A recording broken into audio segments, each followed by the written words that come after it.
नमस्कार. आज मी बनवलं होतं 2 इन्ग्रेडियंट इन्स्टंट असं कलाकंद.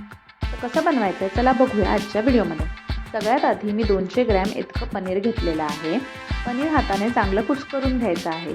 एका कढईमध्ये आपल्याला 1 चमचा इतकं तूप घालायचं आहे.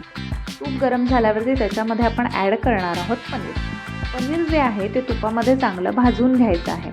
थोडंसं पनीर भाजल्यानंतर आपण त्याच्यामध्ये ॲड करणार आहोत 200 ग्रॅम इतकं मिल्कमेड. जेवढं पनीर आहे तेवढंच आपल्याला मिल्कमेड ह्याच्यामध्ये घालायचं आहे. आता मिल्कमेड आणि पनीर मिक्स केल्यानंतर थोडंसं आपण त्याच्यामध्ये घालणार आहोत केसर आणि दूध. हे ऑप्शनल आहे. आता ते पण ॲड करून झाल्यावरती आपण ॲड करणार आहोत वेलचीची पूड.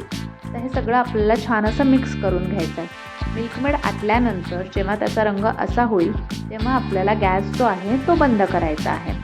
इथे मी एका पॅनला बटर पेपर लावून घेतलेला आहे आणि आपलं हे जे मिक्सचर आहे ते आपण त्याच्यामध्ये ट्रान्सफर करूया. ते थोडंसं दाबून घेऊया. त्याला गार्निश करूया छान असे ड्रायफ्रूट्सने. तुमच्या आवडीचे ड्रायफ्रूट्स तुम्ही ह्याच्यावरती घालू शकता आणि त्याला सेट करायला ठेवूया रूम टेम्परेचरवरती. सेट केल्यानंतर त्याला कट करूया आणि सर्व करूया. झटपट आणि पटकन होणारी रेसिपी आहे. तुम्ही नक्की ट्राय करून बघा आणि कमेंटमध्ये मला नक्की सांगा की तुमची रेसिपी कशी झाली होती.